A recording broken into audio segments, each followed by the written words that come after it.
WhatsApp guys, आज हम देखने वाले हैं केजरीवाल को मोदी से ईमानदार बता रही चमची का सारा नशा उतार दिया सुधांशु त्रिवेदी जी ने। तो मस्त मजेदार डिबेट होने वाली है। चैनल पर नए हो तो प्लीज सब्सक्राइब, वीडियो को कर दें लाइक। 1 2 3 गो।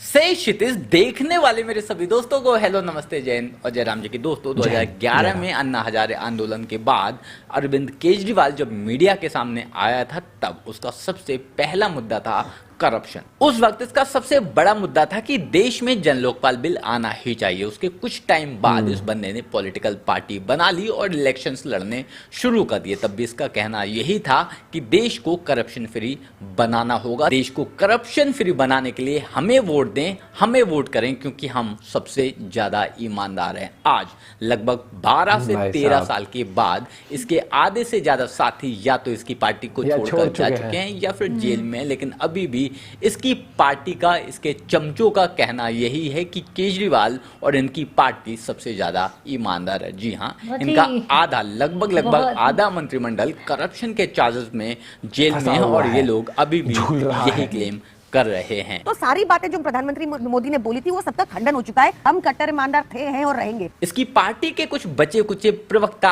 आए दिन डिबेट्स में आते हैं और यही गाना गाते रहते हैं कि मोदी से ज्यादा ईमानदार तो केजरीवाल है। इसके लिए 2024 में मोदी की जगह केजरीवाल को वोट मिलने चाहिए, जिसके जवाब में सुधांशु त्रिवेदी ने इसकी प्रवक्ता से और वहां मौजूद कुछ कांग्रेसी चमचों से मस्त मजे लिए। क्या कुछ हुआ आज के डिबेट में, चलिए देखते हैं। त्रिवेदी, आप कह रहे हैं कि ब्रांड मोदी है, आप कह रहे हैं कि हमारी बहुत अच्छी तैयारी है, लेकिन यूसीसी की जरूरत क्यों है, सीए की जरूरत क्यों है? अब हो रहा है कि CA first week of March में। 2 लाइन में बता देना चाहता हूं। देखिए साहब, सीए क्यों? हाँ, अभी बता रहा हूं, आप पूरी बात होने दीजिएगा। जो लोग कहते थे कि राम मंदिर में रामलला कहां है, यह साबित करना पड़ेगा। जहां विराजमान है वहां से नहीं मानेंगे। कागज दिखाओ, सबूत दिखाओ, 500 साल पुराने कागज दिखाओ। वही लोग आज कहते हैं कि हम जहां विराजमान है मान लो, कागज मत मांगो हमसे। सही बोला, यही है हिपोक्रेसी। बहुत बढ़िया। जब आप इस चीज की सीए ला रहे हैं, नहीं अभी उसी पर आ रहा था मैं। आप कहते हैं अब की बार मेरे 370 पार, मुझे तो लगता है 170 पार के भी लाले हैं, लेकिन जब आपका ये 170 पार के, मुझे तो भारतीय जनता पार्टी के लगा। उसका रीजन बता दे रहा हूँ। अब आप आप उनके लाले हैं 170। नहीं, अब आप देखिए आपके उत्तर प्रदेश विधानसभा में, हाँ बड़ा मुश्किल है इनके लिए। अब आप देखिए अजीत सिंह, स्वर्गीय अजीत सिंह जी कहा करते थे, नारे दिया करते थे कि तख्त बदल दो, ताज बदल दो, इन झूठों की सरकार बदल दो। और पता नहीं कौन सी लाठियां पीछे भांजी गई हैं कि आज जयंत चौधरी साहब भी चले गए। हो सकता है आपको तकलीफ हुई इन अल्फाजों से। दूसरी बात कह रहे हैं भाई साहब, आपके लखनऊ विधानसभा के अंदर 270 से ऊपर आपके विधायक हैं। ऐसी क्या जरूरत पड़ रही कि समाजवादी पार्टी के भी विधायक लिए जा रहे हैं, उसके बाद आरएलडी के भी लिए जा रहे हैं, उसके बाद पता नहीं कौन सा ऐसा है। और खास तौर पे विपक्ष से कहना चाहता हूं, भारतीय जनता पार्टी को वॉशिंग मशीन करना बंद करिए। अब इनको क्विक वॉश का नाम से जाना जाए, क्योंकि तुरंत इधर पार्टी ज्वाइन करी, उधर आपका क्विक वॉश। बड़ा एक डायलॉग हो गया है कि वॉशिंग मशीन नहीं, क्विक वॉश सुनिए, वॉशिंग मशीन क्विक वॉश। ये बताइए सारी गंदगी की फैक्ट्री कौन है? बताइए ये तो बताओ मेरे भाई। वही तो कहते हैं कौन गंदगी की फैक्ट्री? सुनिए, राहुल गांधी साहब ने कहा है जो डर गया वो भाजपा के घर गया, वहां जाकर के निखर गया। और भारतीय जनता आप कहां से? राहुल गांधी साहब यूपी से। अरे यूपी के लोगों को तो शराबी कह रहे हैं राहुल जी, आपका तो ऐसा कुछ नहीं है। तो फिर काहे अब राहुल जी को क्यों कोट कर रहे हैं? अब दूसरा ये इतने मैले दुलैले कौन लोग थे जो क्विक वॉश में आ रहे हैं? जो आपके कौन थे ऐसे मैले लोग? कौन है? देखिए कौन सी पार्टी में थे ऐसे मैले लोग? भाजपा ने मैले लोग कौन सी पार्टी? सभी पार्टियों में थे। सभी पार्टियों नाम लेना चाहिए ना भाई। एक लाइन कह दूं, जो डर गया वो वायनाड की नजर गया। नाइस।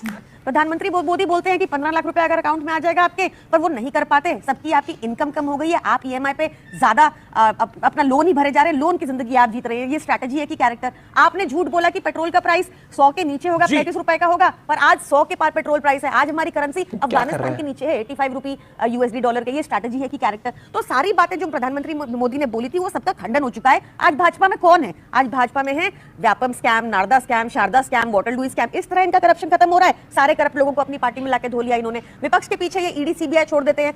आज तक हमारे केस में भी हम कट्टर ईमानदार थे, हैं और रहेंगे। ज्यादा हो गया है, तो मतलब कुछ भी ही रहे हैं। आप तो बढ़ गए। आपने लालू यादव मैं आपको बताती हूँ, मैं उसका जवाब देती हूँ। पहले इनको जवाब शरद पवार के गुरु की बात की तो इन्होंने अडवाणी जी के साथ क्या किया वो सबके समझ। मार्गदर्शक मंडल में भी भेज दिया। मार्गदर्शक मंडल में भेज दिया। कितने लोग एग्री करते हैं कि 90 इयर्स के पॉलिटिशियन को, करंट पॉलिटिक्स 88 इयर्स के पॉलिटिशियन को क्या करंट पॉलिटिक्स में रहना चाहिए? बताइए वो क्या कर पाएगा देश के लिए?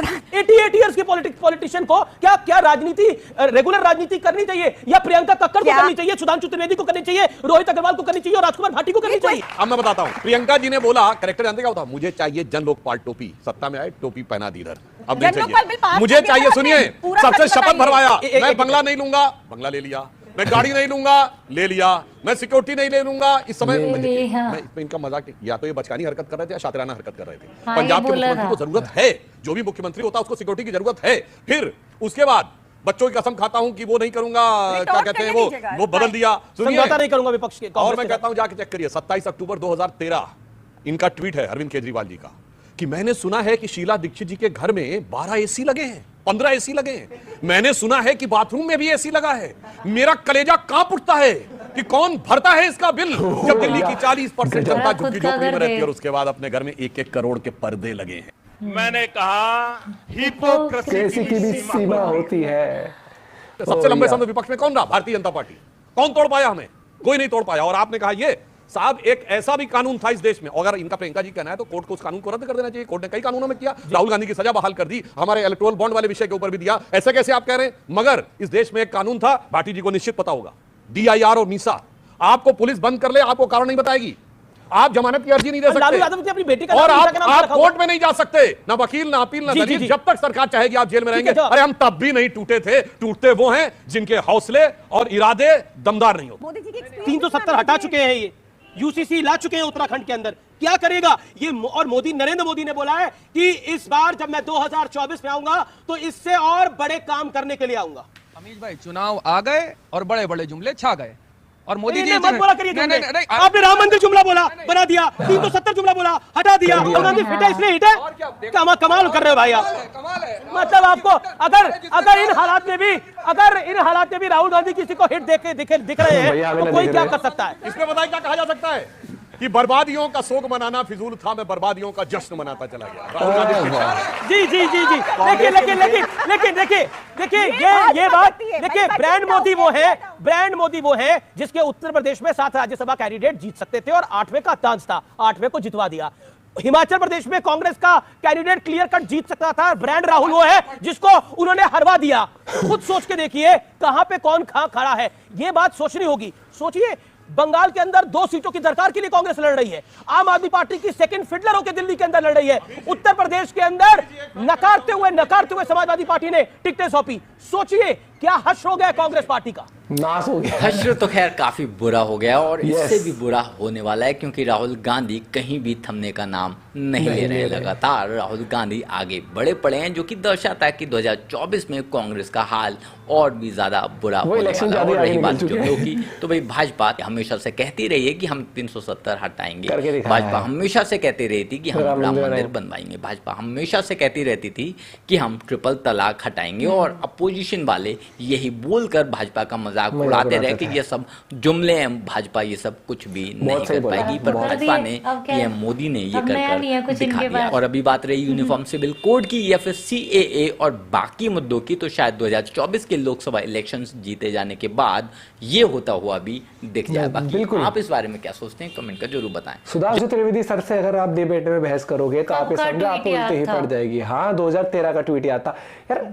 आम आदमी पार्टी वो पार्टी है जो इलेक्शन ही कांग्रेस के अगेंस्ट लड़के जीती थी। इलेक्शन ही सॉरी पार्टी आई थी सत्ता में जब, तो इनका यही मुद्दा था कि कांग्रेस भ्रष्ट वो है, पार्टी है, दिल्ली लूट रही है वो। और आज ऐसी बेस्ट फ्रेंडशिप हो रखी है इंडिया अलायंस में कि भैया सीटें कुर्बान हो रही है एक दूसरे के लिए। ये होती है सच्ची पॉलिटिक्स है ये, मतलब सही बात है भैया। मैं तो बोलूँ हिपोक्रेसी की भी सीमा होती है दोस्तों, और ये सीमा को लांघ चुके हैं लोग। लेकिन ठीक है, हर एक पार्टी करती है भाई, यहाँ पर बीजेपी भी गठबंधन करती है, सब करते हैं। लेकिन मुझे ये लगता है कि जैसे जुमले करना और देश को एक बर्बाद होने से बचाने में बहुत फर्क होता है। ये लोग कह देते हैं कि सरकार ये कह रही थी, मुझे नहीं पता कहा था नहीं कहा था, चलो कहा भी होगा कि 35 रुपए लीटर तेल हो जाएगा। लेकिन मैं बताता हूँ, अगर सरकार 35 रुपए लीटर कर देगी तो जो हमारे देश का फॉरेन रिजर्व है ना वो कम हो जाएगा, और वो कम हो जाएगा तो जो डॉलर अगर आज 80 82 83 रुपए का है ना इंडियन रुपीज, तो वो बहुत ऊपर चला जाएगा। चलो करवा लो 35 रुपए लीटर, सॉरी ठीक है, फिर सैलरी भी उस टाइम की लो, हाँ, जब जिस टाइम पे सैलरी उस टाइम एक टाइम ऐसा भी रहा होगा ना कि 30-35 भी था पेट्रोल, था ना एक टाइम पे, कभी सैलरी भी कम थी, तो सैलरी ये सिलेंडरों पे और इन्हीं चीजों पे राजनीति कर सकते हैं। इनको ये नहीं पता देश में जॉब्स क्रिएट कैसे होती हैं, बड़ी कंपनियां आती हैं तब होती है। ये तो हवा वाली बात है कि मैं आऊंगा तो इतनी जॉब दे, ये कर दूंगा, वगैरह करके देगा। ग्राउंड रियलिटी कहाँ है? धीरे धीरे होती है हर एक चीज भैया, और देश के देशवासियों को आज तरक्की दिख रही है। जय हिंद, जय भारत, जय श्री राम। जो लिख दें दोस्तों, मिलते हैं आपसे एक और वीडियो के साथ। Bye bye, take care.